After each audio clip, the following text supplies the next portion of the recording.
حضرت جناب سیدنا صدیق اکبر دے حوالے نال اے بزم سجائی گئی، لیکن میں کوئی باقاعدہ خطیب نہیں، پٹھوی تو لکھ جاواں پھر مینوں یاد کرا دینا کہ میں ادھر آ جاواں گا، لیکن گل اے کہ گلاں انہاں دیاں ہی ہون گیاں اور قیامت تک انہاں دیاں ہی ہونیاں۔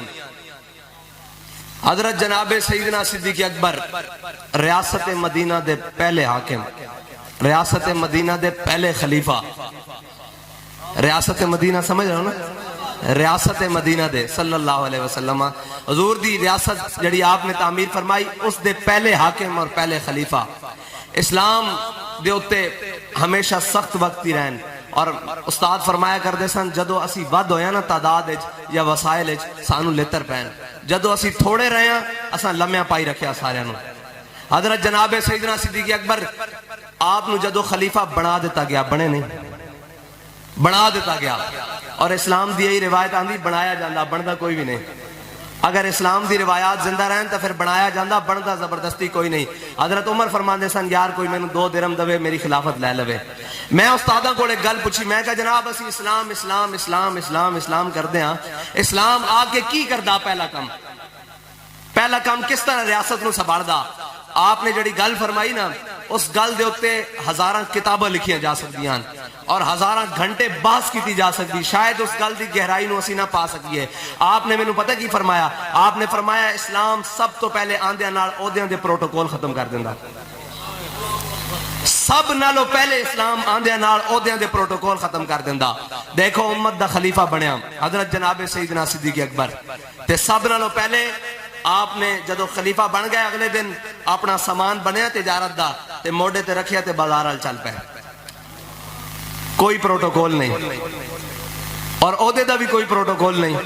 اگے حضرت جناب عمر نہ ملاقات ہو گئی، انہوں نے پوچھا بابا جی کدھر؟ انہوں نے کہا جی تجارت کرن چلے ہیں، صاحب ظاہر ہے ریاست مدینہ کرپشن تا کرنی نہیں، تجارت کرنی نا، حلال کمانا حلال کھانا، 12 لاکھ دے کے اپنے معاملات تصدے نہیں کرنے، قبضہ تا نہیں کرنا یا قبضہ گروپاں نو گورنر تا نہیں بنانا، صاحب ظاہر ہے حلال کمانا۔ انہوں نے کہا ایک منٹ رکو، حضرت ابو عبیدہ بن جراح اس امت دے امین، آپ نے اور حضرت عمر نے حضرت جناب ابو بکر صدیق رضی اللہ تعالیٰ عنہ دا وظیفہ مقرر کیتا، اور وظیفہ کتنا؟ تنخواہ کتنی؟ ایک جتنی مدینے دے مزدور دی تنخواہ، وہ بھی روزانہ دی بیس دے ہوتے۔ اے تاریخ سدھی کریے نا پھر سمجھ آندھی کہ اسلام کی ہے، کہ اسلام تنخواہ مہینے بعد نہیں دیندہ، روزانہ دی بنیاد تے۔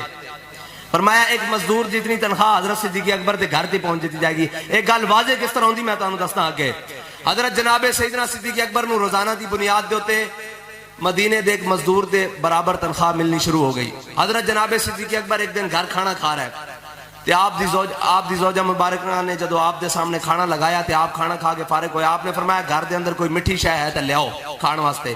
انہوں نے کہا جتنی تنخواہ ملدی نا روزانہ اس چو مٹھا نہیں کھایا جا سکتا، صرف روٹی پوری ہوندی۔ استاد صاحب فرماندے سن اسلام دا مزاج ہے روٹی تا پوری دیندا لیکن عزت بڑی ڈاڑی دیندا۔ فرمایا اے اسلام روٹی کھان نو دیندا، عیاشی کرن واسطے نہیں دیندا۔ فرمایا جے عیاشی والے پاسے جاؤ گے پھر حساب بھی اتنا ڈاڑا دینا پڑے گا۔ فرمایا حضرت جناب صدیق اکبر نے فرمایا بھی مٹھا کھانا، انہوں نے کہا جی جتنی تنخواہ دی ہوندے نا گزارا گھر چ روٹی پوری ہوندی سب دی، مٹھے واسطے کوئی شے نہیں۔ کچھ دن بعد جدو آپ دے سامنے کھانا رکھیا آپ دی زوجہ مبارکہ نے تے نال کچھ مٹھے دا بھی کھانا نال مٹھی چیز بھی رکھی۔ حضرت جناب سیدنا صدیق اکبر نے پوچھا بھئی اے مٹھا کہ ہمسایاں دے گھروں آیا؟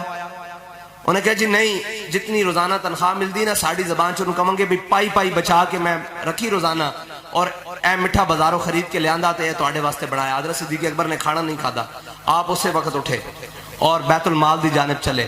بیت المال دے ہوتے جڑا بیٹھے ہوئے سی نا منشی کاتب جس نو کہیدا بیٹھے، آپ نے فرمایا جا کے اس نو کہ صدیق دی تنخواہ چو اتنی پائیاں گھٹ کر دو۔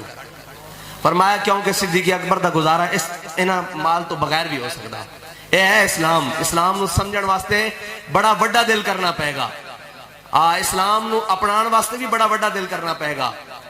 اے دوسرا دین غیور دین فقر دا نہ ہے، اے کوئی آسان نہیں ہے، شہادت گاہ الفت میں قدم رکھنا ہے، اور لوگ آسان سمجھتے ہیں مسلمان ہونا۔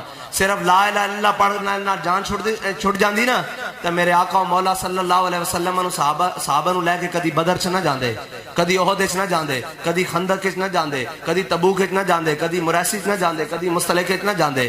اے جناب اسلام جڑا نا اے بندے کھڑکا کے لیندا، جس طرح ساڈے وڈے تھے بزرگ بیٹھے نے انہوں نے پتا کہ جدو ساڈی مائیاں یا اسی بانڈے لیندے سا مٹی دے تو بڑے کھڑکا کے لینا تے اسی سارے انسان مٹی دے بنے ہوئے ہیں نا.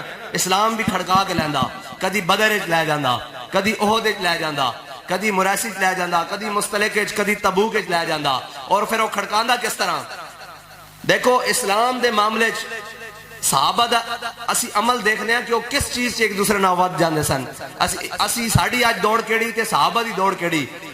سبب کچھ اور ہے جس کو تو خود سمجھتا ہے, زوال بندہ مومن کا بے زری سے نہیں. ساڈی آج دوڑے ہوئے کہ میرے پتر دا مکان وکھرا بن جائے, جناب میرے پتر دی گڈی وکھری ہوئے, میرے پتر دا بینک بیلنس وکھرا ہوئے. تے صحابہ کی سن؟ اسی آج تباہ کیوں ہاں؟ اساں او راہ چھڈی تے تا نا.